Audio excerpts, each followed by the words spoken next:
Hello, and welcome to the CCF Online channel. We are excited for you to be part of another worship experience. We pray that what you learn here today will deepen your relationship with Jesus. Enjoy the message. My name is Abby. We would like to share to you how God blessed our family and saved our marriage. My dad left us when I was in high school, and my mom alone raised me and my siblings. When Kerwin and I got married, I wanted to make sure that this wouldn't happen to my marriage. So I tried to treat Kerwin with respect and give him priority, and we were happy. I gave birth to our eldest son, Alec, who was diagnosed with autism. This definitely required more emotional support from my husband because I was the one taking care of Alec and going with him to all his therapies. At night, when he came home from work, I wanted to share to him both Alec's successes and misbehaviors. But instead of listening to me, he became passive, physically present, but emotionally and mentally absent. So after a couple of years, we grew distant from each other. Small disagreements became an issue because it was never resolved. This gave Satan a foothold over our marriage. Kerwin and I separated after 7 years of marriage. I started attending Bible studies and learned about God's love for me. God spoke to me about how He dislikes disobedience and idolatry. I learned that anything that takes the place of God is called an idol. And I had made Kerwin into my idol. I made him my life. God used that painful season in my life to show me who I really needed, and that is Jesus Christ. God also convicted me in Ephesians 6, verse 22 to 24, where it says, "Wives, submit to your husbands as to the Lord." He told me, "Abby, you cannot love me if you disobey me. You cannot be with me and be separated from your husband." I also understood that to love God would mean living for Him and no longer for myself. So one night, as I went home after a Bible study, I asked Kerwin to move back in, and he accepted. I was ready to endure my life and to live this life for God. But God said, to live for Him, He will give us an abundant life. True enough, God is faithful. He took away all the hurts and bitterness that I had. I couldn't have done this without Him. Instead of just enduring our marriage, we are enjoying each other with our 3 wonderful children, Alec, Kate, and baby Aaron. Praise God. Good afternoon. My name is Kerwin. You already met my beautiful wife, Abby. Just like my wife, my parents are separated. We thought our marriage was perfect, and everyone else also did. I was generous and provided my family by working hard. I tried to give everything to my wife and family, but I now realize that those were just to fill my ego and pride. And I did it only for me, and that selfishness nearly destroyed my life. My first trial happened when we found out about Alec's autism. I was ready to take care of him, but when reality of the situation set in, I withdrew from everything. I worked for long hours, and when I got home, I watched videos or played games. I was physically home, but I was mentally and emotionally absent. I didn't spend time with my wife and kids. I would be very insensitive to my wife's feelings until one day, my wife got fed up and decided to leave me with my son. We separated for 7 months and were on the verge of an annulment. I tried to persuade my wife to reconcile, but it just led to more heated arguments. I was angry at her for leaving. My friends and family would tell me, "You're better off. You don't need her. You deserve to be happy. You can find someone better." It was at this lowest point that God led me to our small group leader and Christian friends who advised me not to separate. And they told me that God hates divorce. Love is not an emotion, but a choice, a commitment, an act of will. You choose to love your wife even if she does things to hurt you. We must love unconditionally as God loves us unconditionally. The best example is Jesus' love, who chose to love us and die for us even while we were yet sinners. It wasn't easy and I nearly gave up. In Ephesians 2, verse 8 to 9, it says, "For by grace you have been saved through faith, and this is not from yourselves, it is the gift of God, not by works, so that no one can boast. By God's grace, I put my faith in Christ as my personal Lord and Savior.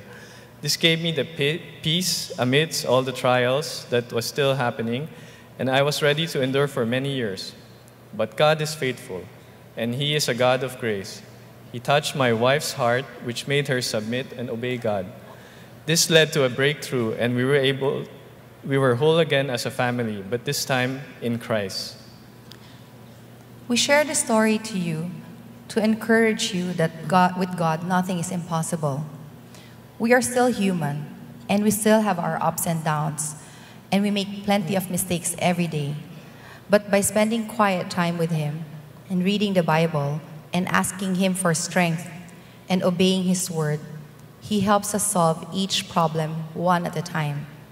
We are still a work in progress, and we ask that you may pray for us that we can continue living for our loving Father with complete obedience, so that we may finish well in this earthly life until we meet Him one day. Because of my selfishness and pride, I lost my wife, marriage, and family. But because of God's grace, He restored our marriage and He blessed us immensely. I realized that the sooner I surrender my will to His will, the better. We have experienced a life of true meaning and purpose by learning to obey Jesus and learning to love like Him. Praise God, we have started this discipling a couples group, and we have also just celebrated our 10-year anniversary yesterday. Thank you. And what better way to share our testimony in front of everyone? All glory and praise to our Lord Jesus Christ, the one who loved us first. Amen. Praise God. Praise God. Praise the Lord. Sayang nga po at hindi sila available ngayong hapon at siyempre magsa-celebrate din sila. So tayo pong lahat ay tumayo. Pag-pray ho natin sila that the Lord will truly protect them. Salamat Panginoong Diyos sa buhay po ni Kevin at Abby. Thank you Lord Jesus how you have shown your love towards us and towards them, O God. At alam namin Panginoon Diyos, we are blessed because we believe na kayo na siyang gumilos sa kanila is the very same God working in our lives. So I pray, Father God, to protect Kevin and Abby. Go always, Father God, cause your name to be honored and glorified through their lives. Kahit Panginoon, hiningi na rin po namin to allow your Spirit, Father God, to move in our midst, Father God, as we discuss your word, as we study your word, and allow us, Father God, to leave this place rejoicing, for we have known you and you have allowed us to encounter you. Thank you, God. In Jesus' name we pray. Amen. Amen. Praise God. Pwede tayo maupo. So tuloy ho tayo sa ating pag-aaral tungkol po sa Jesus Unboxed. Alam niyo po, ulitin ko, no? Itong Jesus Unboxed na to, ito po ay just to remind us that the gift that God gave us, si Jesus, ay napakaganda. Napakabuti. At hindi ho ito, wala ho itong katulad. Hopefully nga, pag natapos natin to before Christmas, buong-buo na yung regalo sa atin ng Diyos. Amen po. Kitang-kita na natin kung ano yung binigay sa atin ng Panginoon. And from our study, we came to understand that Jesus is the Word. And He is the Creator, the Life Giver, the one who fully satisfies, one of the Triune God, equal with the Father and the Holy Spirit. And He is the unlimited God, the bread of life. And this is something exciting. He is the Christ. The Christ that yung mga inaantay ho ng mga Hudyo. And He is the life changer, the truth, the light, the shepherd, the Lord of life. And last week sabi natin that Jesus is the King. He came to save us. Isipin po ninyo, tanungin katabi mo, sino ka ba para iligtas pa ng Panginoong Yesus? It only means that you are so valuable. Paalala mo sa katabi mo, napakahalaga mo kay Jesus. Sige, sabihin mo, huwag kang mahiya. Dahil mahalaga yan, sabihin mo sa kanyang mga mata. Hindi yung parang mahalaga raw. Mahalaga yan, mahalaga kay Jesus. Diba? Sabihin mo talaga. Now, itong bagay na ito ay napaka-importante sa atin. Now, natanong ko sa inyo, before we continue, sino sa inyo nakakaalam na anong ibig sabihin ng Halloween? Ang word na Halloween, marinig niyo, hallowed be thy name. Naalala niyo sa prayer, hallowed be thy name. Ang word na hallow, ang ibig sabihin ay holy. or saints, ganyan, saints. Kaya pag sinabi mong Halloween, All Hallow Evening, parang ganyan. Ito ay isang buong gabi ng pagbibigay papuri sa Diyos dahil sa mga saints, no? Mga mananampalataya who were willing to die for Jesus. Di ba? Nakakatawa. Ang ganda-ganda ho niyan eh. Kaya yung November 1 na yan, kung nagbe-birthday kayo ng November 1, huwag kayong malungkot. Dahil araw yan ng mga banal. All Saints Day. Yan. Araw ng mga banal. Baka sabihin naman, paano yung 2? All Souls Day. Huwag ka na rin malungkot. Inasa sa iyo na yan kung paano mo bibigyan ng kahulugan ng araw mo. Tama ba? Now, alam mo nakakatawa ang tao, no? To so many people, they're doing things without really knowing why. Napansin niyo po ba, if we are celebrating the saints, kunyari, holy, isang gabi ng kabanalan, okay, sa Panginoon Diyos, ano napansin niyo how people celebrate Halloween? Puro kademonyohan. Hindi nyo napansin, magsusot ng maskara, may tusok ng dito, tapos may tumutulong dugo, tapos may mga halimaw. Ano yun? Bakit ganun? Ito'y para sa mga banal, ngunit ang pinapakita ay puro kapangitan. Di ba? Napansin niyo po ba yun? Yan ang problema ng ating daigdig. Ang ating daigdig ay wala na nakikitang magandang bagay. Kaya the Lord is telling us, ito isang bagay nito na itong pag-aaral na natin ay napaka-importante. Dahil ganyan din ang pananaw ng tao when it comes to love. Sa maraming tao, ang kalang intindi sa pag-ibig ay laging nararamdaman. You have to feel it. Kaya nga maraming nag-give up, maraming nasisirang pamilya. Because of that, what we call feelings. Kasi yung feelings na yan, they come and go. Nawawala yan, dumarating yan. Kaya marami nakakatawa, pag kinakasal mo, parang kala mo pa nagsusumpaan, parang siya, talagang forever. Pero paglipas ng ilang taon, sumpaan na talaga ang nangyayari. Napansin niyo po ba yun? They're cursing each other. Hindi na naintindihan what the vow that they exchange to each other anymore. Kaya itong love na ito, hindi naintindihan ng maraming tao. And itong napaka-importanting bagay, Christians, you should not be the one who do not understand this. You know why? Sabi kasi ng Bible, Beloved, let us love one another, for love is from God. And everyone who loves is born of God and knows God. Kung kilala mo yung Diyos, naipanganak ka sa pamilya ng Diyos, naiintindihan mo ang pag-ibig. Ang sabi ng Bible, the one who does not love does not know God, for God is love. Kaya kahit anong dami mong alam sa Bible, kung hindi ka marunong magmahal, hindi mo naiintindihan at hindi mo kilala ang Diyos. By this, the love of God was manifested in us, that God has sent His only begotten Son into the world, so that we might live through Him. Sabi niya, ang ating buhay ay sa magitan ng ni Jesus, na siyang larawan ng pag-ibig ng Diyos. Sabi niya, itong pag-ibig ng Diyos, you'll never understand this until God gave His Son. And sabi ganoon, and this is love. Not that we loved God, hindi to issue ng mahal natin ng Diyos, kaya binigay niya kanyang anak, hindi yon. But that He loved us. Siya ang nagmahal sa atin. He took action. Whether you love Him or not, He loved us. Yun ang sabi niya. And He sent His Son to be the propitiation for our sins. Beloved, if God so loved us, we also ought to love one another. Ano sinasabi ng Diyos? Kung naiintindihan mo itong Diyos at nakikilala mo siya, at naintindihan mo yung pag-ibig, imposibleng hindi ka magmahal. Tama ba? Ngayon, lahat ng gagawin mo, mayroong katangian ng pag-ibig. Kahit sa pakikinig, makikita mo agad yung taong nagmamahal. Tama? Kasi kung hindi ka nakikinig rin, nagsasabi sa asawa mo, tapos di mo pinapakinggan, minsan sabi mo, I love you, pero hindi mo naman pinakikinggan, parang hindi totoo yun. Parang anak yan eh. Di ba sabi mo sa anak mo, anak, mag-aral ka na. Tapos laro pa rin ng laro ng computer. Anak, ano ba? Dad, I love you. Gawin mo yung pinagagawa, mag-aral ka. Nakuha natin? Subukan natin, ha? Gisingin mo yung katabi mo. Hindi niyo ako mahal eh. Hindi niyo ako sinusunod eh. Gisingin yun talaga. Now, balik tayo. Sabi niya, nagising na eh. Now, mamaya papaliwanag sa inyo ito ng konti. Now, kaya ngayon, ang ating pag-uusapan na ito, if God is love and God is equal with Jesus, therefore, Jesus is love. Kasi Jesus is the Word. He is the expression of God's love. Nagkakadili yan. So Jesus is love, love like Him. Kasi hindi tama na sabi mo lang, okay, Jesus is love, but sabi ng Lord, then love like Him. Ang love, hindi mo makikita ang definition ng love. Walang tao makapag-define ng love.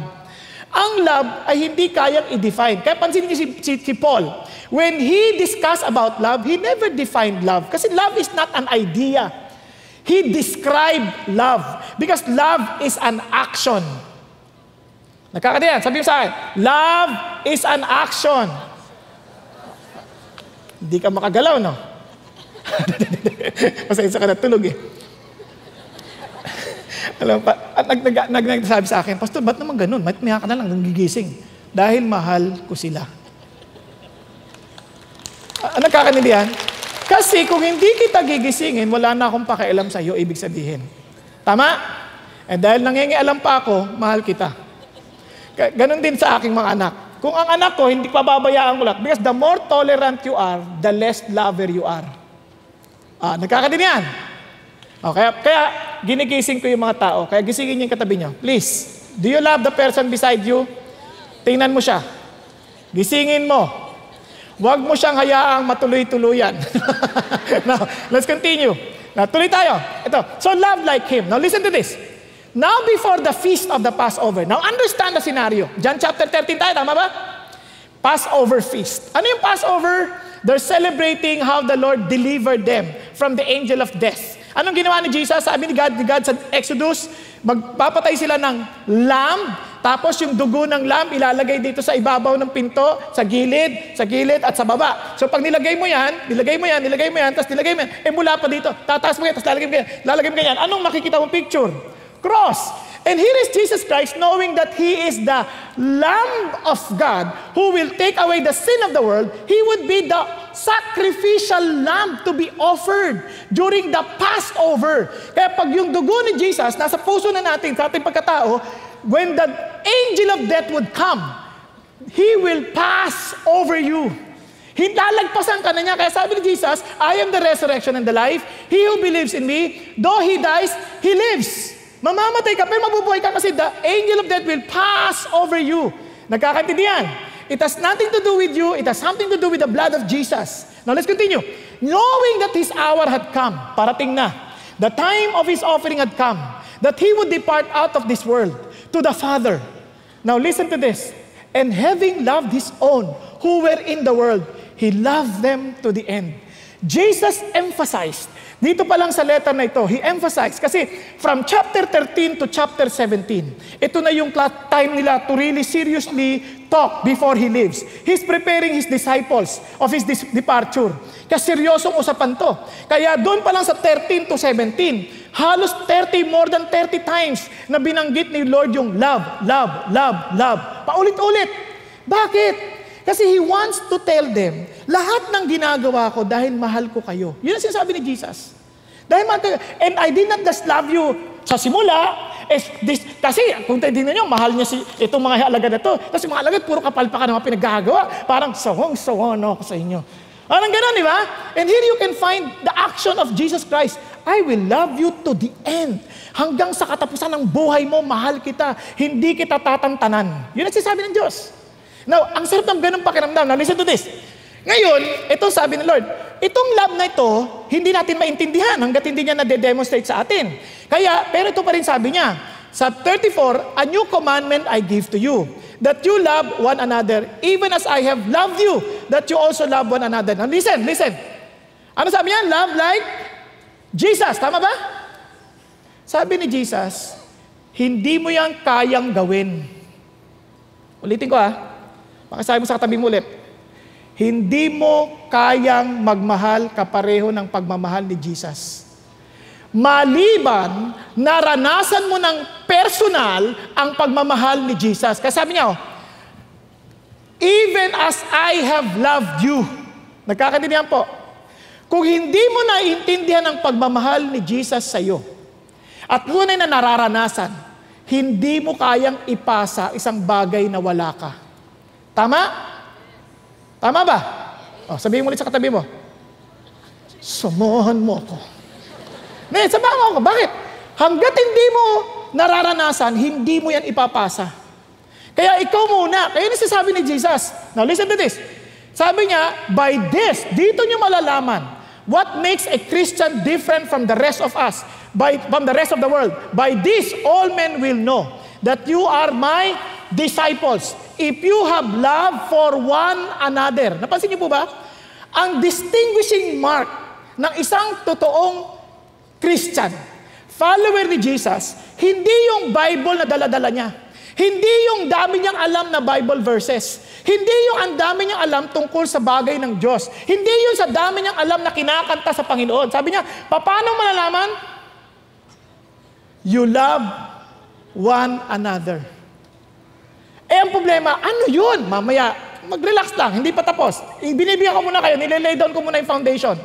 Ito'y napaka-importante kasi ito yung gustong makita ng Diyos sa ating lahat. If you claim to be a Christian and you are not loving, and you don't even know what it means, tagilid, mukhang hindi ka Christian. You may think that you're a Christian, pero hindi pala. Mamaya papaliwanag sa iyo. Tuloy tayo. Kaya tingnan niyo, ako, you call me teacher and Lord. Sabi niya, and you're right. For so I am, sabi ni Jesus. If I then, the Lord and the teacher, washed your feet, you also ought to wash one another's feet. For I gave you an example that you also should do as I did to you. Nasabi ng Lord, eto na, bibigyan ko ng halimbawa, paano magmahal. Truly, truly I say to you, a slave is not greater than his master, nor is one who is sent greater than the one who sent him. If you know these things, you are blessed if you do them. Kasi sa totoo lang, sobrang blessed ka pag naintindihan mo ito, sabi ng Lord. Yung loving na ito. Naalala ko tuloy, may isang ali. Na-experience yung love ni Jesus, at na-extend niya rin ito sa ibang tao. Sobrang saya siya, sobrang blessed. May sakit ang kanyang anak. Sa kamamadali niya, bumili siya ng gamot. Pagbalabas niya, nakalimutan niya pala yung kanyang yung susi sa loob ng kotse, na lock. So hindi mabubuksan. Worried na, tawag siya sa kanyang babysitter. Naku, problema. Kasi na-lock yung kotse, naiwan ko yung susi. Di bali, sabi niya, kumuha ka ng hanger. Sundutin mo, matatanggal yan. Tinatry niyang sundut-sundutin. Subukan mo lang, sundutin mo yung mata ng katabi mo. Hindi. So, tinry niya ganyan, Tapos, wala. Mamayang konti, sabi ni Lord. Sabi ng babae, Lord, tulungan mo ko, hindi ko na talaga alam, may sakit ang anak ko. Lord, alam kong mahal mo ko, magpadala ka naman ng tutulong sa akin. May dumating, gula-gulanit ang damit, nakamotor, itsura, talagang walang itsura ng kabaitan. Nakakita ng ganong tao? Parang itsura pa lang, mukhang masama na. Dumating, sabi niya, kailangan mong tulong? Salita pa lang, hindi na mabuting tao. Kailangan mong tulong? Sabi niya, oo, kailangan ko talaga. Ito, biglang kinuha niya yung hanger, binuksan sandali lang, wala pang 1 minuto, bukas kagad. Yung babae, kahit ano pang itsura, sabi niya, salamat, maraming salamat. Ang Diyos ay napakabuti. She felt the love of God, niyakap niya yung lalaki, kahit anong itsura niyan. Sabi, you are indeed a nice man. Diba? Hindi niya nakita yung kasama, yung itsura. Ang nakita niya, mabuti kang tao, tumulong ka sa akin. And sabi niya, hindi mo ako kilala. Hindi ako mabuting tao. Kalalabas ko lang sa kulungan. Dahil sa karnaping. Pakinggan niyo mabuti. Hindi ba tapos? Niyakap siya ulit. Kung ikaw yun, patay, di ba? Dadakawin lang yung kotse ka. Tama? Hindi. Niyakap niya ulit. Sabi niya, salamat. Lord, salamat. Pray niya kasama yung lalaki. Salamat. Nagpadala ka pa. Professional. Yun ang idea ng Diyos di ba? Kapag punong-puno ka, hindi mo makita yung kasamaan ng tao Nakuha ninyo? Kasi punong-puno ka ng pasasalamat ng pagmamahal ng Diyos. Tama? Answered prayer ka Kaya yung mama, nagatigilan. Sige, salamat. Umalis na lang din. Di ba? Isipin mo, bigla niyang na-realize. Kaya, ang totoo niyan, if you truly do this, sabi ng Lord, you will be blessed. And God wants to bless all of us. But we need to know how. Di ba? Yun ang idea dito. God is expecting every Christian to be a loving individual. Yun ang expectation ng Diyos sa atin. Now, listen to this. Kaya ano pa totoong love? Sa Grego, nakakagulat. Nung tinatranslate nila yung Old Testament, wala kang makikita. Nung tinatranslate nila from Hebrew, Aramaic, to Greek, wala kang makikitang salitang agape. Ang makikita mo, eros. Kasi yung word na eros, selfish love lang. Yan ang naintindihan ng tao. Yung mahal kita kung. Yan, laging ganyan. Kung gagawin mo to, mahal kita. Mahal kita kung mabait ka sa akin. Mahal kita kung ibibigay mo ang pagkatao mo. Mahal kita kung. Laging may kung. Yung isa naman, yung phileo, yung brotherly love na tinatawag. Ito naman, mahal kita kasi. Kasi, alam mo na, mahal kita kasi mabait ka, maganda kang lalaki, o kaya maganda kang babae. Mahal kita kasi laging mayroong dahilan. Naintindihan? Surprisingly, when the New Testament came in, biglang mayroon silang pangatlong salita sa Greek, ang salitang agape. Ay ito ibig sabihin, mahal kita kahit sino ka man. Nagkakaintindihan? Naalala ko, minsan pagod ako sa ministry, pagdating ko sa bahay, Lord, sabihin mo namang mahal mo ako. Alam niyo, minsan kailangan mong sabihin, pero kasi parang, Lord, paalala mo naman. Oh. Eh biglang pagpasok ko, biglang nagbukas ang TV yung isa sa mga anak ko. Pagbukas ang TV, kumakanta, mahal kita maging sino ka man. Sabi ko, tululuha ako. Sabi ko, Lord, thank you. Thank you. It only reminds me that God really loves me. Nakuha niyo ibig sabihin? Kahit sino ka man. Kasi sa totoo lang, kung hindi natin alam yun, kasi lahat tayo, iniisip natin, Lord, mamahalin mo lang ako kung gagawin ko to, kung gagawin ko to, kung gagawin ko to. Sabi ni Lord, mahal kita, wala ka pang ginagawa. Okay ba yan? Pakisabi mo sa katabi mo, alam mo, mahal ka ni Jesus. Kahit wala ka pang ginagawa. Wala ka pang ginagawang tama. Mahal ka niya. Oh, naintindihan? Kahit hindi mo idilat mata mo. Mahal ka ni Jesus. Dito amazing to eh. Alam niyo bakit? Ito sabi ni Jesus. Pakinggan niyo ha. Ito expected niya sa atin. Kaya si Paul, when he explained it in Galatians, para maintindihan natin, ito sabi ni Paul, for the whole law is fulfilled in one word. Tama ba? In the statement, you shall love your neighbor as yourself. But I say, walk by the Spirit. Ulitin ko sa inyo. You cannot do it on your own.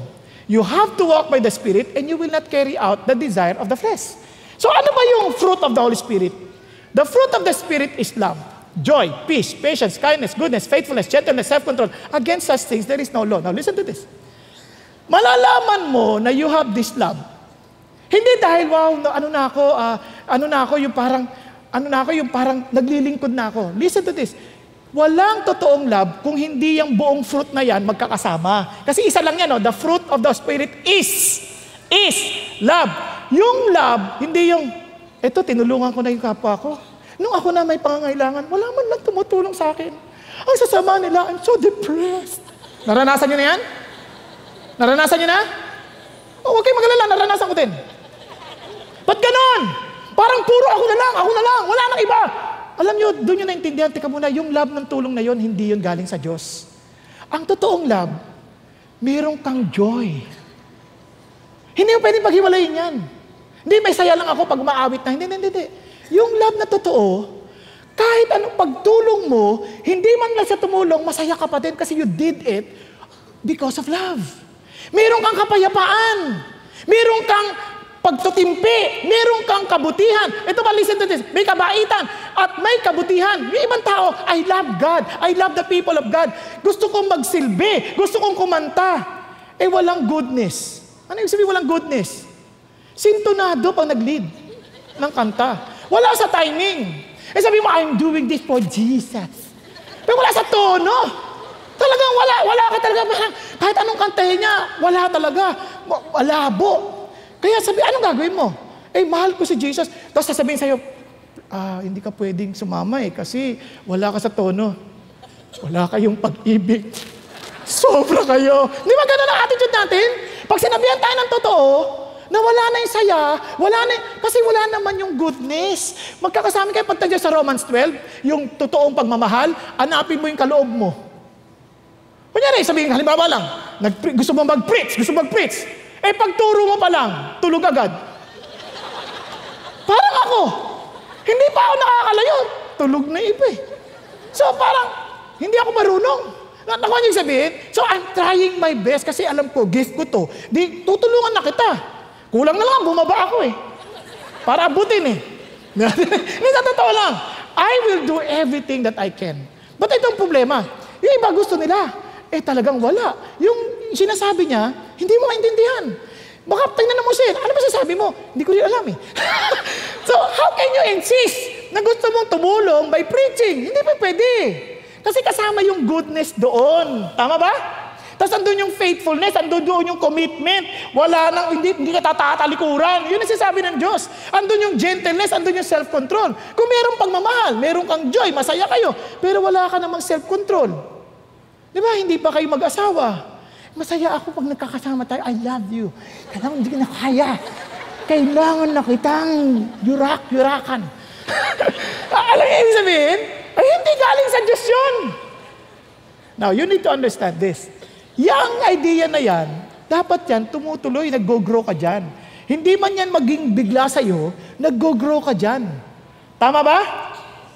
Hello? Kaya alam mong Christian ka, kasi you're growing in there. Pero kung hindi, I love you, pero laging mainit ang ulo mo, lagi kang galit, walang patience, baka tinatry mong maging fruitful on your own strength. Hindi ganun ang Kristyanismo. This is Christianity. I've been crucified with Christ. It is no longer I who live. Kaya nga nagmamakaawa ka, Lord, tulungan niyo po ako dito. Hindi po ako marunong. Ay, alam niyo, sa totoo lang, kahit sa magdadrive, like kung kinakakwento sa inyo, pag nakakapiko na, Lord, hindi ko na po ito kaya. Palitan niyo po ito ng pag-ibig ninyo. Kasi kung ako lang, hahabulin ko po yun. Tulungan niyo ako. Di ba? Minsan, sa parking na lang, sa parking, minsan tayo na lang dito, ha? Parang, Lord, Christian siya, di ba? Tulungan mo ako na maging judgmental. Oh, kasi minsan sabi mo, ano ba yan? Christian ba yan? Taga-CCF pa, ha? Lagot sa akin mamaya yan sa preaching. Di, wala na. Hindi yan love galing sa Diyos. Tama? Yung iba nga, ini-imagine pa kung anong mukha. Itsura niya. Eh, hindi makita, tatandaan ko yan. May bigote, ha? May bigote. Huwag ganon. Bigay mo sa Diyos that the fruit of the Spirit would come from you. Yung totoong love. Nagkakaintindihan tayo? Malalaman niya kahit sa asawa ninyo. Yung sa asawa niya, minsan ganito na sasabihin mo, pa-Christian, pa-atin-atin ng service. Hindi naman nagbabago. Kasi nga, hindi na nga, pinapatulan mo, laman yun eh. Kaya nga yan, tinan mo sa laman, no? Kaya pag alam mo, kapag Christian tayo, crucified na tayo, yung flesh natin, yung passion, nandun na, binigay natin kay God. Tama ba? Tingnan nyo, pag laman, immorality, impurity, sensuality, sorcery, enmities, galit yan, strife, jealousy, outbursts of anger. Pansin niyo po, lahat yan ang katangian ng sarili nating pangmamahal. Nagagalit tayo because our understanding of love must give us comfort personal. Hindi ganun ang sinasabi ng Diyos. Ang love na sinasabi ng Diyos, bunga ng Espiritu because it's something not normal to any human being. Nagkakaintindihan tayo? Some people may be so composed na parang ang gentle nila, pero deep within their hearts, they're always judging people, condemning other people. Hindi yan galing sa Diyos. Nagkakaintindihan? Katuloy tayo. Kaya nga, malalaman nyo na sa Diyos tayo, tingnan nyo, lahat yan, carousing, envying, I forewarn you that those who practice such things will not inherit the kingdom of God. Kasi walang reality ng Diyos. Walang reality ng Diyos. Ngayon malalaman mo, tingnan nyo, ang mga kapareho nito, si Judas. Tingnan si Judas. During supper, the devil having already put into the heart of Judas Iscariot, the son of Simon, to betray him. Can you imagine? Ito na si talagang ibibetray niya si Jesus. And look at what Jesus said. So now he said, this is not because he was concerned about the poor. Gentle, naman, alala nyo? Nung nire-review niya si Hindi naman, but he was a thief. Now listen to this. Kung ikaw yung kasama ni Judas, si Judas, basahin niyo yung Bible. Diyan lang siya nagsalita sa John chapter 12. Napakatahimik ni Judas. Hindi ka pa rin Peter, salta na salta. Tama? Puro kaya nagi napapahiya eh. Si Judas, composed, self-control. At kung magsalita, parang may pagmalasakit. Bakit hindi na lang ibenta yan para ibigay sa mahihirap? Ba, mapagmalasakit ha? Pag tinitingnan ko, grabe ito ha? Tama siya eh.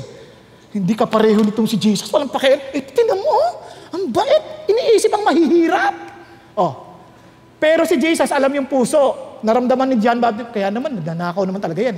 Ang totoo niyan, ganyan na ganyan ang mga Judas. Now, listen to this, para may baka magulat kayo. Si Judas, nagpalayas ng demonyo. Kasama siya sa mga nagministeryo, empowered by the Holy Spirit, ministering to the sick, ministering to those who are demon-possessed. Si Judas, nagministeryo. kasama ng mga alagad. Tama? Empowered, pero the Holy Spirit was working through Judas, but not living in Judas. Yan ang maraming Christian. They thought they're Christian kasi they worship the Lord in singing, but they have no love.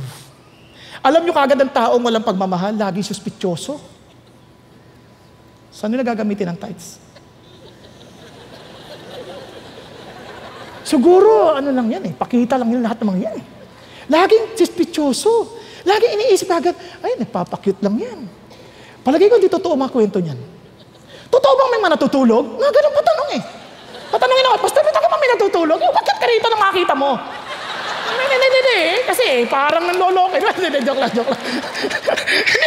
Ang sinasabi ko, ganyan ang mga Judas. Laging reklamo ng reklamo. Laging iniisip yung problema ng ibang tao. Laging iniisip yung tao may problema. They never see themselves. And yet they always see themselves as, ako ang mabait. Ako ang loving. Pero totoo lang, ikaw si Judas. Nakuha niyo yung sabihin? Kaya huwag kayo mapa-impress. Wow, ang grabe niya. Ministering left and right. Huwag kayo ma-impress doon. Ang test, wala doon. Ang test, love. Ang test, yung reality ng totoong love ng fruit ng Holy Spirit. Yun ang pagsubok. Kaya tingnan nyo, balik tayo. Kaya sabi ko, I do not speak of all of you. I know the ones I have chosen.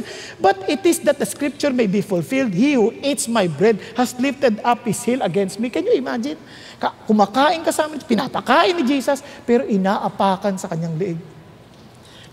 Sabi ko, wow, ginagamit, niyuyurakan niya si Jesus.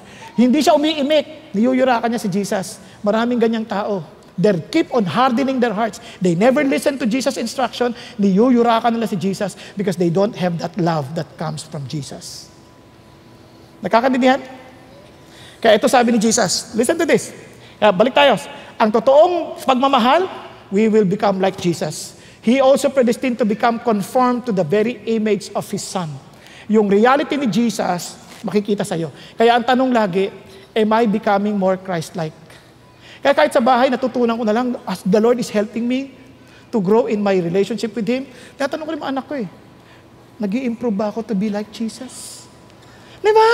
Kasi yun ang tanong yung asawa mo, malapit naman kay Jesus, konti na lang, makakaalis ka sa pagka-Judas. Yung isa ganun hindi yung asawa ko rin sabi niyan, ano lang yan, konti na lang. Di ba? Nag-go-grow ka Nag-go-grow ka. Hindi ka husga na ibang tao. Tinan mo sila. Walang ganun. Ang inisip mo, okay din yan, lalago din yan. Paglilingkuran ko yan regardless of who that person is. Nakakatindihan? So, how can we now love? Paano? Remember the word, love. Sabi mo, love. Repeat after me, love. Okay, love. Ano yung love? First, lowly serves. Lowly serve. Dinemonstrate ni Jesus, tama ba? He gave us an example. How did He do it? Now, listen to this. Tignan niyo, Jesus knowing that the Father had given all things into His hands and that He had come forth from God and was going back to God. Alam niya na siya'y mamamatay na. And He was discussing this to His people. Pero, binigay sa Kanya ng Kanyang Ama lahat ng bagay. So imagine, here is Jesus Christ. He owns everything. Tama? Kung ikaw may-ari ng lahat ng bagay, ano dapat gawin sa isang tao? Sambahin. Pagsilbihan. Tama? Tama ba? And alam niyo yung mga alagad, nakakatawa. Hindi natin nakita sa John yan, pero sa John chapter 3, between John 3 and 4, may nangyari dyan. Si Luke, binigay niya ng konting details. Ang sabi niya, and there arose also dispute among them as to which one of them regarded to be the greatest. Parang pinagtatalunan, sino pinamagaling, sino mas mataas sa posisyon, yun ang pinagtatalunan. Si Jesus Christ was talking about His death. While these disciples, they were talking about who the greatest is, who should be the greatest. Kayo nga isipin niyo kung kayo si Jesus, ito, sinasabi mo, mamamatay ako para sa inyo. Tapos ito, sino kayo? Sino sa kanan? Sino kaliwa? Kung ako yan, magsitigil nga kayo. Hindi pa kayo nakikinig. Parang ganyan di ba? Pero hindi si Jesus, kalmado lang, tahimik lang. And sabi sa kanya, alam mo, huwag kayong gumaya sa mundong ito. The kings of the Gentiles lord it over them. And those who have authority over them are called benefactors. Now listen to this. It is not this way with you. Chris, iba sa inyo. But the one who is the greatest among you must become like the youngest and the leader like the servant. Ibig sabihin, kung talagang alam niyo to, dapat nagsisilbi kayo. Kaya sabi niya, who is greater, the one who reclines at the table or the one who serves? Is it not the one who reclines at the table? Di ba? Yan ang talaga standard. But I am among you as the one who serves. So, anong ginawa ni Jesus? Papakita ko sa inyo. Then he stood up, got up from supper. Balik na sa John chapter 4, John chapter 13, verse 4. And laid aside his garments, taking a towel, and he girded himself. Now look at this. Then he poured water into the basin and began to wash the disciples' feet and wiped them with the towel with which he was girded. Wow! Look at Jesus. Anong ginawa niya? Habang nagtatalo kayo sa greatest, sabi niya, huwag kayong ganon. Ang greatest, hindi yung nakahiga doon at naghihintay ng kakainin. Ang greatest, kung sino yung pinaka-lowest, yung naglilinis ng paa, kasi normal yun sa Israel. Bago pumasok ng bahay, yung pinakamababang alipin, yun na naghuhugas ng paa. Eh, naka-sandals yan. Tandaan nyo, sandals yan. Ang lakaran yan, mga, alikabok. At kung medyo maulan, putik. Anong klaseng paa yan? Pag-isipan nyo, sikit lahat sa mga daliri niyan, pasok-pasok lahat ng dumi niyan. Tama? Tayo nga nakasapatos na, tanggalin mo, iba mo eh. Ito, exposed! Tapos leather, naku po, medyo ibang usapan yan. Yung lowest servant, walang angal yan, maghuhugas ang paa yan. Hugas, tanggal yung roba, tanggal yan. Yung damit niya, parang pang ilalim lang. Hugas, walang reklamo yan. Ano sasabi ng Lord? Ang utak ninyo dapat, hindi yung kayo'y mapagsilbihan. Ang totoong pagmamahal, listen to this. Kasi tinan nyo, ang mundo ganito. Kung mahal mo ako, pagsilbihan mo ako. Sabi niya, hindi ganon. Ang totoong pagmamahal, ang iniisip mo, paano ka magsilbi sa iba. Yun ang aksyon. Hindi yan sinasabi. Ginagawa yan. Paano mo pagsisilbihan ng tao? Itong pagmamahal, sabi ng Lord, may pagmamahal na may perong pagpapakumbaba. Hindi nagsasabi, ano gusto nyo? Kape? Ito kape. Ano ba? Puro kape. Hindi ka na. Nagsisilbi ka, galit ka naman. Di ba maraming ganyan, nagsisilbi, parang, ito po kape nyo, penilawayan, kung ano-ano. Di ba? Ito, pag sabi lowly serves, you're doing it with great joy. Kaya sabi ni God, you do it with humility. Parang sinasabi mo, parang you deserve this. You deserve honor. You deserve dignity. You deserve to be valued. Kaya pinagsisilbihan kita. Hindi mo isip na parang, gagawin ko to, sabi ni Lord eh. Yan, ano pa gusto mo? Sabi kasi ni Lord, no? Hindi. Gagawin ko to. Kasi mahal ko si Lord. Dahil ginawa sa akin ni Lord to. Paano ko nalaman? Tingnan nyo. Kaya sabi ni Lord, tingnan si Peter. Yung mga bata, younger men, minsan feeling nila sila lagi na parang utusan lagi na matatanda. Sabi niya, no. Sabi niya, always clothe yourself with humility toward one another. For God is opposed to the proud. Ano sabi ni Lord? Kalaban niya yung mayayabang. Kaya gusto mo maging kalaban ng Diyos? Huwag ka mayabang, sabi niya, but gives grace to the humble. Inulit niya pa, sabi niya, therefore humble yourself under the mighty hand of God, that He may exalt you in the proper time. Just do it for the Lord. Don't even think of a reward. Kapag inaisip na kayo yung reward, para makita lang, mabait ako. Hindi. You're not even thinking of it. Hindi mo iniisip na, mapansin ka, iniisip mo, pinagsisilbihan kita. Kasi I'm doing this for God. Sabi ng Lord, at the proper time, I will exalt you. And sabi nga, casting all your anxieties on Him because He cares for you. God cares for us. Yun ang sasabi ng Lord. Kasabi, tinan nyo kasabi ng Lord, treat everyone you meet with dignity. Yun ang idea. Tatuhin mo with dignity. Now listen, pag nakasalubong nyo, halimbawa si Pastor Peter, paano nyo siya sinasalubong? Ay, magandang hapon po. Magandang hapon. Pag nakasalubong mo yung guard, minsan hindi pinapansin eh. Diba? Ang sabi ng Lord, treat everyone you meet with dignity.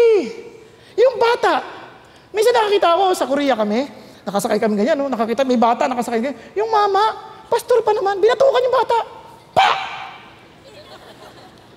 Saka, ba't mo binatukan? Siyempre, Korean yun. Hindi mo na marunong. Sabi ko, why did you hit the boy? Just a boy. Boy! I go, ganon. Tika muna. Sabi ng Lord, treat everyone with dignity. Di ba? Alam nyo, aminin ko sa inyo, kaya ako natutunan yun ngumiti kahit kanino, kahit di ako hiningitian. Pansin nyo, kahit di nyo ako kilala, hiningitian ko kayo. Pag nagkasalubong tayo, hindi ako ganyan. Tapos, sasabihin sa akin. Pero pag nakita tayo, ngingitian pa rin kita. Bakit? Sabi ng Lord because I treat you with dignity. I don't care who you are. I treat you with dignity because you are so valuable to God. Ako nga pinansin ng Diyos, sa totoo lang, kung kilala nyo naman ako noon, hanggang sa kasalukuyan, baka hindi naman ako pansinin eh. Pero pinansin ako ni Jesus eh. So wala akong karapatang hindi kita pansinin kahit sino ka pa man. Nakuha ninyo? Kaya, kahit nasa Facebook hindi ko kakilala, ang dami kong friends, hindi ko kilala. Sinasagot ko nga eh. Hindi ko sila kilala. Yung iba nga kung ano pinagsasabi sa akin eh, sasama. Pero I still tell them, God bless you. God loves you. And may the Lord take you in due time. Yeah, treat them with dignity. Now listen to this. Kung kayo, kanyari, hindi nakinig sa inyo, ha? Ito si Jesus Christ, lumapit yung mayamang lalaki. Sinabi niya, how can I be saved? Tapos diniscuss si Jesus. Hindi nakinig. Sabi niya kasi Jesus, you follow me. Kung kayo hindi makikinggan, ano sasabihin niyo? Lumapit ka pa sa akin. Grabe to, kawawa naman to. Pero si Jesus iba. Look at what he said. Jesus looked at him and loved him. Amazing, pagtingin niya, minahal niya pa rin. Ganun ang pagpapakumbaba. Hindi yung posisyon, I have everything for my Father. But here he is, trying to serve every one of us. Di ba ganyan ginawa sa atin ni Jesus? Look at what Jesus did to us. He accepted us. The Father gives me my people. Every one of them will come to me and I will always accept them. Kasi alam niyo kung bakit? Kasi yung naghuhugas, yun ang magtatanggap sa mga bisita. Bago pumasok, huhugasan niyang paa. Tinatanggap niya, walang pagtangi dyan. Kahit masamang tao yan, pumasok dyan, nililisan niya yan. Yun ang kanyang role. And the Lord showed that to us. Tinanggap niya tayo. Anybody, sabi niya, anyone who comes to Jesus, look at what he said, I will always accept them. Kaya kung minsan iniisip natin, sasabihin ng diablo, hindi ka natatanggapin ni Jesus. Ang dami mo ng pagkakamali. Tuwing na lang nagsiservice, tulog ka, hindi ka natatanggapin. Ano sabi ni Jesus? No. If they come, I will always accept them. Saan ka nakakita na ganyan magmahal? Hindi nagsasawa. Tayo nga nagsasawa eh. Napansin niyo ba yun? Minsan sa anak natin, nagsasawa na ako sa'yo, sobra ka na. Hindi.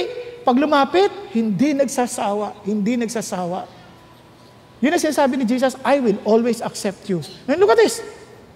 Jesus treated us much better than we deserve. He made us acceptable to God. Kung hindi ka man katanggap-tanggap, ano ginawa ni Jesus? Tutulungan kitang maging katanggap-tanggap. Kung di tama ang ayos mo, aayusin kita, tutulungan kita. I will be the one to help you. Kunyari lang, halimbawa lang, may tao hindi katanggap-tanggap, ano gagawin mo? Papabayaan mo na? Hindi, you accept the person, help the person to be acceptable. Tama ba? Ganon din sa ating mga anak. The reason why we're training them, we're teaching them, we're disciplining them, we're helping them to be acceptable. Yun ang idea dito. Sabi niya, and gave us the hope of eternal life. And the fact, ang ginawa ni Jesus, namatay pa nga siya para sa atin. Just for us to be acceptable. Now listen, God did not send His own into the world to condemn it, but to save it. Yun ang idea ng pagmamahal. Listen to this. Walang pagmamahal kung hindi natin sila dinadala kay Jesus. Because the idea of love is we were brought to be saved by Jesus. Tama ba? Kaya gumawa ka ng mabuti, wala ka namang intention tulungan sila makilala si Jesus. Hindi totoong pagmamahal yun. Kasi it's not good enough. Ngayon, kung sakaling hindi niya tinanggap si Jesus, I will still continue to love you because the Lord Jesus loves you. Kahit hindi mo siya tanggapin. Pero sasabihin ko yan, hindi kita, tsatsagain pa rin kita para makilala mo si Jesus. Naintindihan po? Ganyan si Paul. Naalala niyo si Barnabas? Nobody like Paul. Kasi si Paul, terorista. Pinapatay mga Christian. Si Barnabas showed the love of Jesus. Sinuha niya si Paul. Tinulungan niya si Paul. Sinamahan niya si Paul. Si John Mark, hindi rin tanggap ni Paul. Ano ginawa ni Barnabas? Kinuha niya si John Mark. Tinulungan niya si John Mark. And tinan niyo si John Mark, sinulat ang Gospel of Mark. They were loved. And Barnabas is probably best to see Paul preaching the gospel, to see Mark writing the gospel. Saan ka makakita ng ganoon? Kasi si Jesus nagmahal sa atin. Pakisabi mo sa katabi mo, tanggap na tanggap ka ni Jesus. He serves you humbly. Sabihin mo, ganyan na ba talaga tayo kayabang? Mga tayo pakialam. Sabihin mo sa katabi mo, as a service to your brother, the Lord loves you, accepts you. At hindi natapos doon. Tingnan nyo ha. Sabi ng Bible, accept one another then just as Christ accepted you. Ngayon, itong acceptance na to, tandaan nyo, washing the feet. May element of washing. Hindi lang yan basta, tanggap kita. Hindi, lilinisin mo. Kasi hindi naman, pasok ka na, tanggap ka dito, tanggap ka, hindi.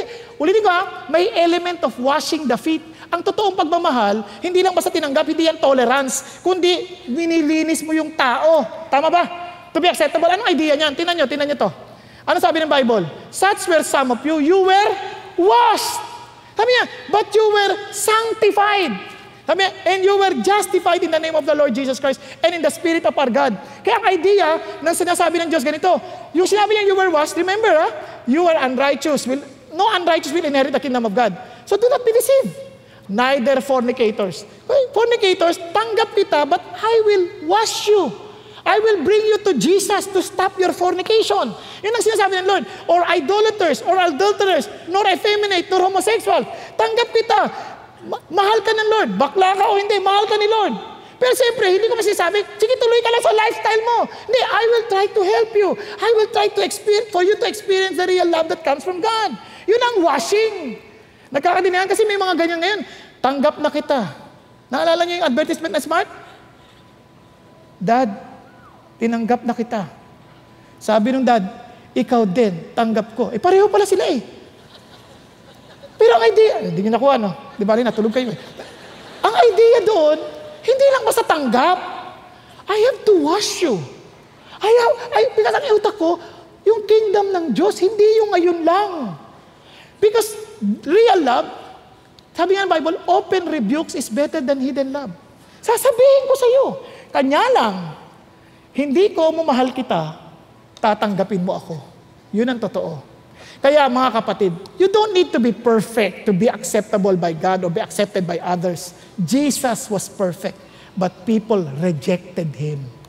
Ang idea, you just keep on loving. Wash their feet. Help them. Ano yung feet? Yung direction. Pansin niyo ba? Direction? Yung feet, it sets your direction. Ano sasabi ni Jesus? Wawash ko yung direction mo so that you would go to Jesus. Hello? Andyan pa kayo. Gisingin mo ulit yung katabi mo. Ayun sa likod. Kaya ang ating, huwag yung pagtawanan, ginigising lang Insult yung tawa, yung gising, because we care. Tama? Okay ba yun? Okay, thank you. I'm washing you. No. Yung direction mo yan, tinutuwid mo, dinadala mo kay Jesus. Hindi yung, kung mahal mo ako, tanggap mo kung anong gawin ko. Hindi, totoo yun. Isipin mo, anak mo, nagda-drugs. Hayaan mo lang, nakita mo, oh Dad, thank you for loving me. Dad, I will later kill you. Ganun ba yun? Hindi. You help him change his direction. Yun ang idea ng washing. Yun ang idea ng lowly serves. Do you serve the person beside you? Tell him the truth. Huwag tayo magbulahan. Kasi minsan ayaw natin makasakit. Hindi tayo magsasabi ng totoo. Hindi pa pwede yun. Ang ganda nga sabi ni Pastor Peter kanina umaga You cannot afford neutrality. You need to make a stand. Kung mali siya, sabihin mo. Kung siya mali, sabihin mo. Because you can never be neutral. Ayoko makasakit. Hindi pagmamahal yun. Ang totoong pagmamahal, makakasakit. Nagkakaintindihan tayo. Ang totoong pagmamahal nakakasakit. Now, let's continue. Now, balik tayo. Now, ang pangalawa is overlook weaknesses by forgiving. Ano sabi ng Lord? Tingnan nyo. So he came to Simon Peter. He said to him, Lord, dilinisin pa ako?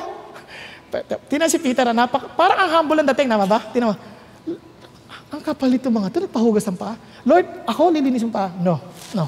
Hindi tama yan. No, tingnan nyo. Sabi Jesus, what I do, you do not realize now. But you will understand hereafter. Ano sabi ni hindi mo naintindihan itong ginagawa ko. Makinig ka muna. Ang sabi ni Peter, sabi niya, Lord, hindi mo huhugasan ang paa ko. Tingnan mo ito. Kung ako si Lord, bubuhos ko yung basaan sa kanya. Ito ko maghugas. Buti na lang hindi ako si Lord Talaga si Lord ang bait Ako, hindi ko natututunan ko na lang ngayon yan, pero kung yung dati ako, yan, sige, sa'yo na yung batya. Kapal naman.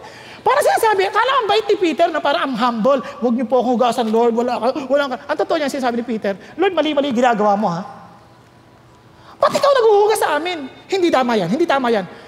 Ang yabang ni Peter.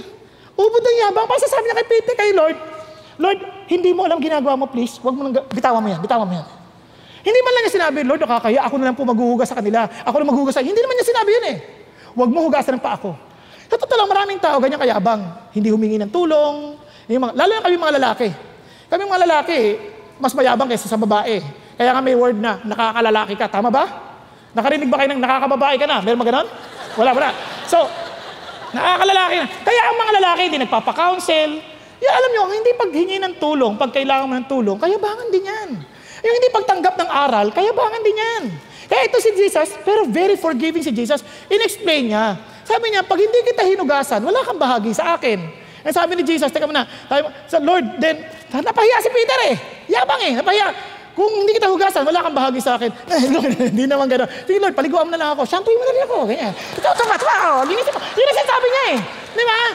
Sabi niya, parang napahiya eh. Nag-exaggerate naman.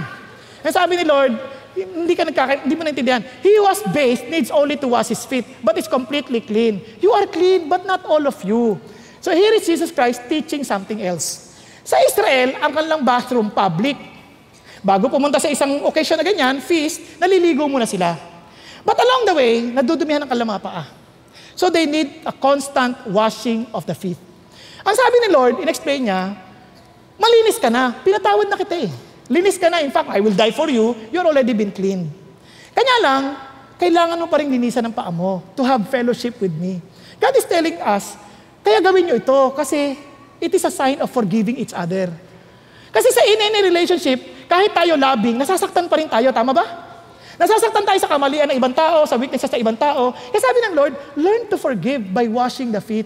Kaya nga, kahit sa relasyon natin kay Jesus Christ, we need to do that. Kaya nga, kahit sabi niya, ito naman baliktad. Hindi kayo lahat malinis. Ibig sabihin, hindi kayo lahat linis. Kahit hugasan ko man yung paa mo, hindi ka pa rin malinis. Paa mo lang malinis. Yung fellowship natin yan, okay ka. Pero hindi ka pa rin malinis. He was referring to Judas. Tama?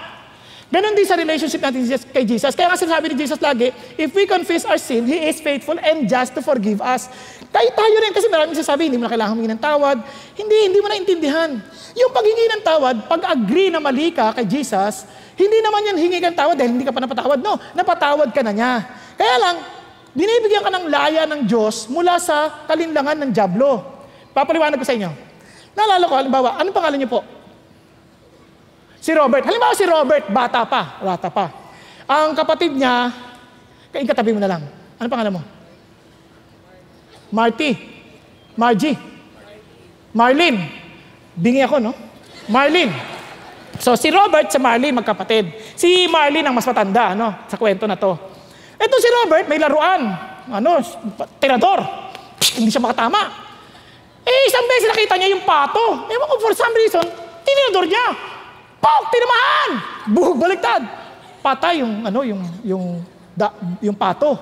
Nakita ni Marlene sa may bintana. Ngayon, kinuha ni Robert, tinago niya.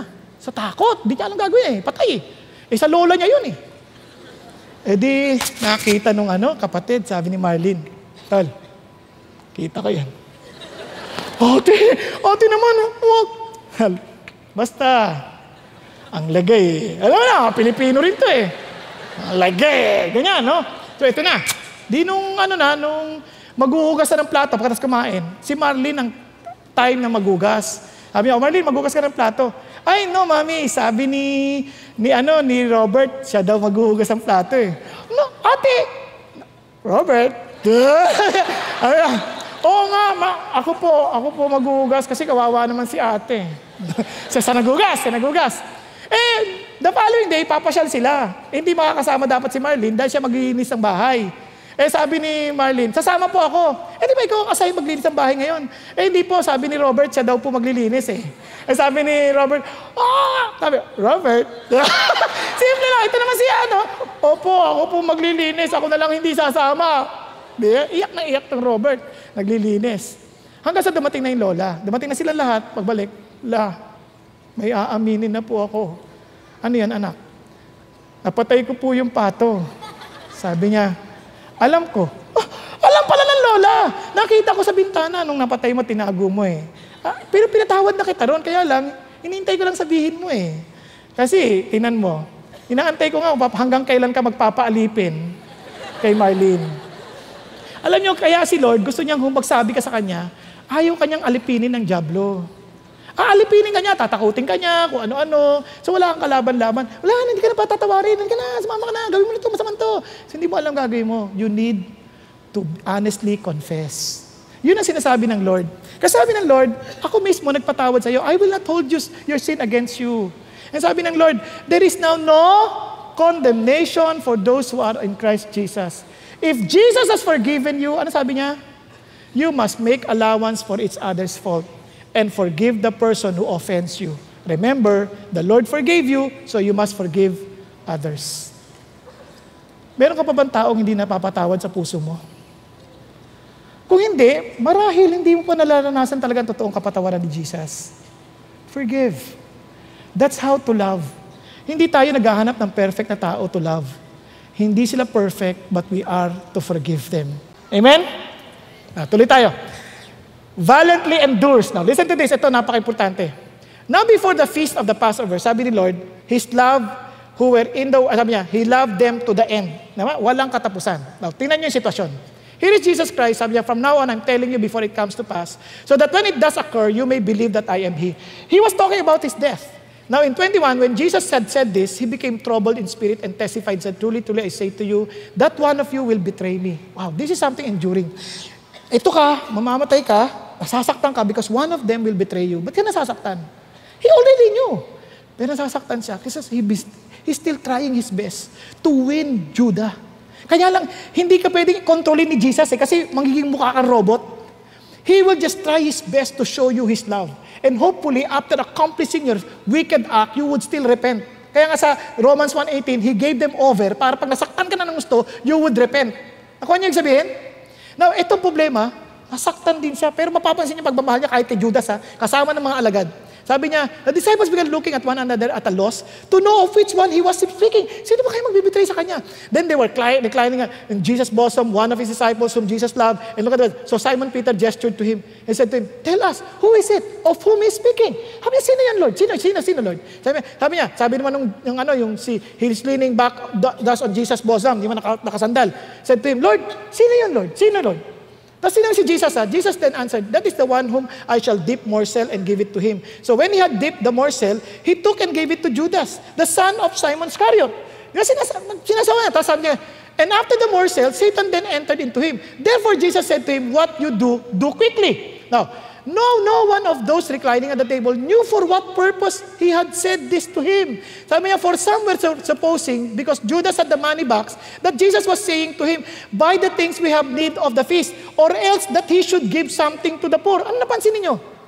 Hindi niya siniraan si Judas. Hindi niya pinagkalat, etong walang yan to, ibibitray ako. Ang kapal, gulpihin niyo nga. Walang ganon. Hindi siya nagsasabi, ito, sama nitong tao na to. Walang ganon. Papapansin nyo, he was so parang composed not to tell anyone, si Judas, ibibitray niya ako. Kung nagsalta pa siya, hindi pa diretso. Kaya litong-lito siya, hindi lang naintindihan. Bakit? Kasi sabi ni Jesus, look at this, sabi ni Jesus, sa Corinthians, itong love, if you love someone, you will be loyal to him no matter what the cost. You will always believe in him, always expect the best of him, and always stand your ground in defending him. Yun ang totoong pagmamahal, may faithfulness. Hindi mo i-give up yung tao. Nagkakaintindihan? Now look at this. Therefore, when he had gone out, Jesus said, now is the Son of Man glorified, and God is glorified in him. If God is glorified in him, God will also glorify him in himself, and will glorify him immediately. Look at the words. The idea is this, I will endure you, not just for the point of enduring, but to make sure I am winning it. Bakit? I want to glorify God. Andiyan pa kayo? Hindi ko papatulan yan. Susunod lang ako sa palatuntunan ng Diyos. He may hate me, I still love Him, but because it is for the glory of my Father. Naintindihan? Kaya tinan niyo kay Kevin, kati kay Abby, balik ako sa asawa ko because for God's glory. Kung ako lang, hindi na, ayoko na. Pero hindi eh. Now, we are so blessed celebrating our 10th year anniversary. Look at those words. Because they want to glorify God. Maraming mga mag-asawa, give up na. No. Look at the glory of God. Maraming mag-boyfriend, they're doing things that are not pleasing to the Lord. If you truly love each other, then glorify God. Nakakaintindihan. And finally, expect the best. Kasi nakita niyo kanina, always expecting. Tingnan niyo si Jesus. Simon Peter said to him, Lord, where are you going? Jesus answered, where I go, you cannot follow. me now, but you will follow later. Sabi niya, Peter said to him, Lord, why can I not follow you right now? I will lay down my life for you. Grabe si Jesus, alam niya na Peter will will deny him. But you will follow later. He was expecting Peter to come back, expecting Peter to follow him. Kahit hindi ka makasunod ngayon, you will follow later. And sabi ni Peter, no, Lord, I will lay down my life for you. And look at what Jesus said. Jesus answered, will you lay down your life for me? Truly, I say to you, a rooster will not crow until you deny me 3 times. Alam mo, Peter, alam ko na yan. In fact, in other verses, sabi niya, I prayed for you, Peter, that your faith will not fail. Because I believe in you. Ito amazing sa Diyos. You may have been failing and give up ka na. Sabi ni Lord, no, don't give up. I still expect the best from you. Kasi, I'm working in your life. If you will just cooperate with me, I will not give up on you. Okay ba yan? Alam niyo, maraming magulang ngayon, hindi sila believe sa mga anak nila eh. Kailangan sila pag gumawa ng assignment ang anak nila. Hindi ba kayo naniniwala sa kakayanan ng anak niyo? Maniwala kayo sa kanila para lumabas, umusbong yung kanilang kagalingan. Bagsak-bagsak yung grade. Okay lang. Basta keep on telling them that they can do it. Tama? Alam niyo, mabait ang Diyos sa amin. Yung mga anak ko, hindi ko tinuring bata sila, hinayaan ko sila. Nagko-compete kami, baka hindi sila mag-honor. What's the point? Kung grades mo naman yun. Grades nila, ito, sige, alam niyo, tuwan-tuwa ako sa Diyos. Ngayon, sila pa rin nag-aaral on their own. Magtatanong lang sila sa akin pag hindi na alam. Ang kataon naman, hindi ko rin alam. So, praise God. They can still trust the Lord. Di ba?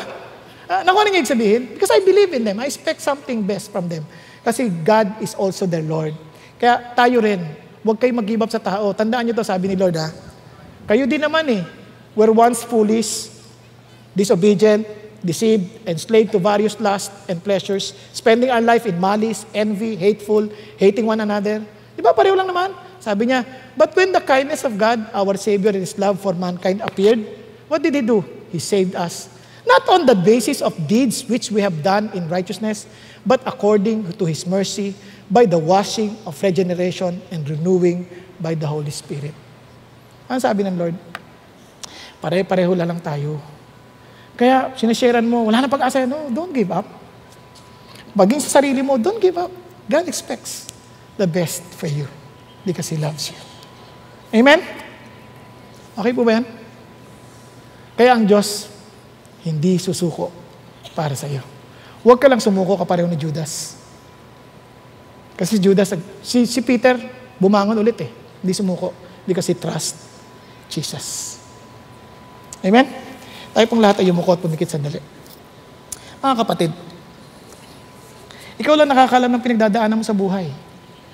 Ikaw nakakaalam. Ang totoong pagmamahal na galing sa Diyos, nagsisilbi na may pagpakumbaba. Yung pagsisilbi na hindi hinahayaan lamang ang kanilang kagustuhan, kundi binibigay ang kanilang pangangailangan. Yun ang totoong pagmamahal. Itutuwid kung kinakailangan. Didisiplinahin kung kinakailangan. Sasabihin ang katotohanan kung kinakailangan. Dahil pinagsisilbihan mo sila. Hindi ang sarili. Hindi ang magiging opinion nila. Hindi anong magiging pakiramdam nila sa iyo. Kundi anong makabubuti sa kanila. Ang pag-ibig ay hindi lang nagsisilbi or love or lowly serving. Ang pag-ibig ay marunong mag-overlook ng mga weaknesses at dahil nagpapatawad sila. Hindi dahil hinahayaan nila magkasala ang tao, kundi they're willing to forgive. Because they understood that Jesus forgave them. At ang napakagandang paalala ng Diyos sa atin, don't just endure, but valiantly endure. Yung bang hindi mo tinitiis lamang at hanggang sa matapos and faithfully to the end. No, God wants you to really endure it with glorifying, as you glorify God. Yung mga papagtagumpay na pagtitiis. At ang totoong pagmamahal, laging umaasa sa pinakamabuting bagay, expecting the best. Friends, Jesus is telling us to love like Him. So love as in lowly serve, overlook weaknesses by forgiving, by valiantly enduring, and of course, so that we may always expect the best from them. Umaasa ka ba sa Diyos? Nothing is impossible with Jesus. Kaya lang kapatid, if you have not experienced this yourself from Jesus, hindi mo ito maipapasa sa iba. You need first to experience Jesus, His love, His reality, His sacrifices.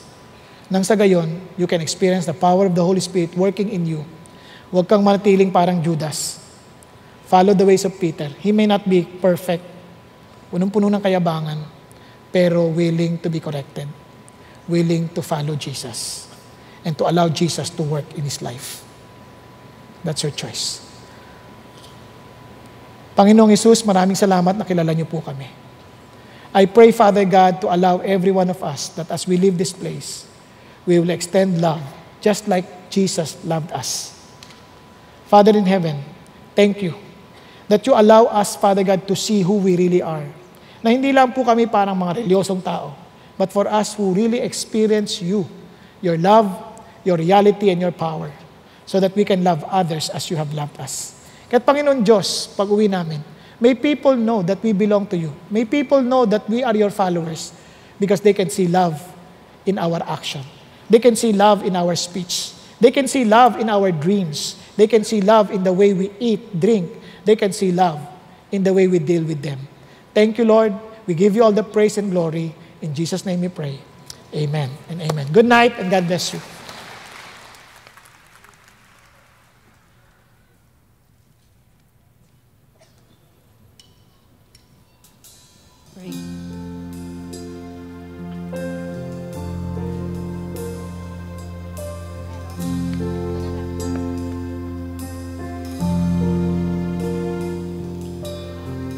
That I am, all that I have, I lay them down before you, oh Lord. All my regrets and all my acclaims, the joy and the pain, I'm making them yours, Lord.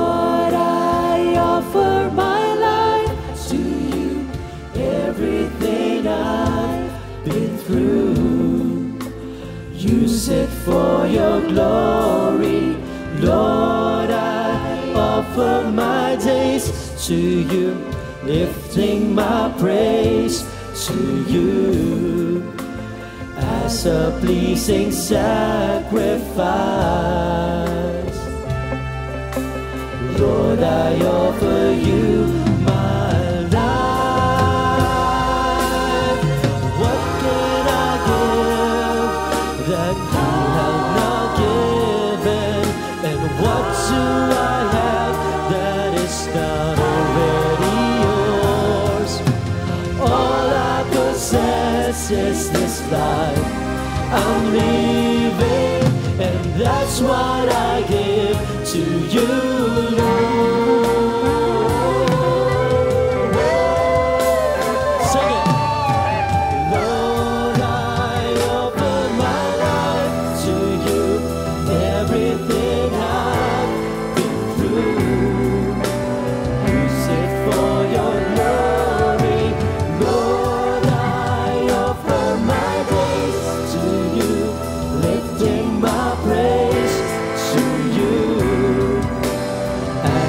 Pleasing sacrifice, Lord, I offer you my life. Lord, I offer you my life. We hope to see you next Sunday, everyone. God bless. Jumpstart your spiritual journey by joining an online or offline small group. Go to ccf.org.ph/dgroup. Worship together with us via live stream here at 9 a.m., 12 noon, or 3 p.m. Philippine Standard Time. Join us at stream.ccf.org.ph. Want to find a CCF near you? Check us out at ccf.org.ph/locations. We are so excited you were able to join us today. God bless and see you next time.